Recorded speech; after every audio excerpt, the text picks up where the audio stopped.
Hey, I'm Dylan with Imperial Sportbikes. We had a lot of customers ask us what the difference is between the RSV4 standard and the factory. Mike and I have two here for you. Obviously this gray one here with the red wheels is the standard. This one back here, the Indigo Shakedown, is the factory. I'll try to make this as concise and sweet as possible.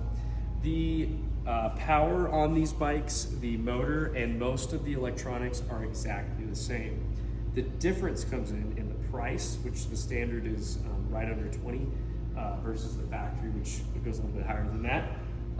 The things to write home about, and the main differences to consider, is the factory comes with, first and foremost, active Olin suspension on the front and the rear. It also comes with lightweight wheels. These are different than what comes on the standard. This is a big deal. This is the reason the Olins and the lightweight wheels are the reason people buy the factory.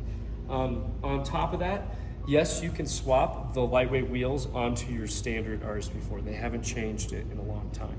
Finally, new to 2026 US and 2027 US is the electronics. The standard bike, you'll notice right here, it comes with the switch for the cruise control. However, the standard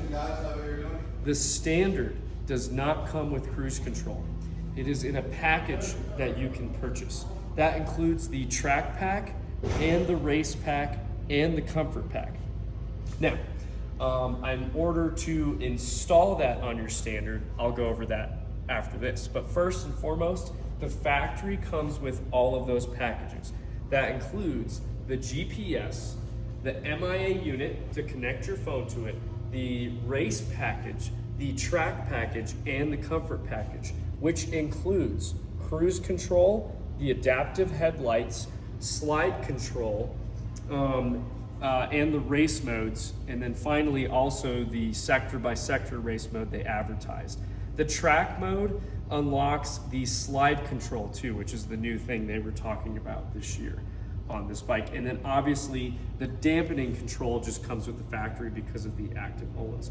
That is the main differences. So we got a lot of confusion because Aprilia didn't really say anything when these bikes first came out, so we were just as confused as everybody else. The good news is you can add all of these things to the standard RSV4. You do need to add the MIA unit, first and foremost, the 4.0 MIA unit. You have to have your dealer install that.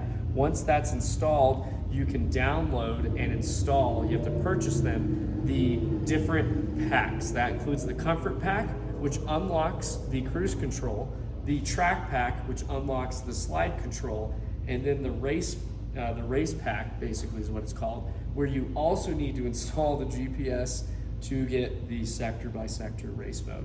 For the vast majority of people, the comfort pack and the track pack is what you want. That just gives you almost everything that the factory has.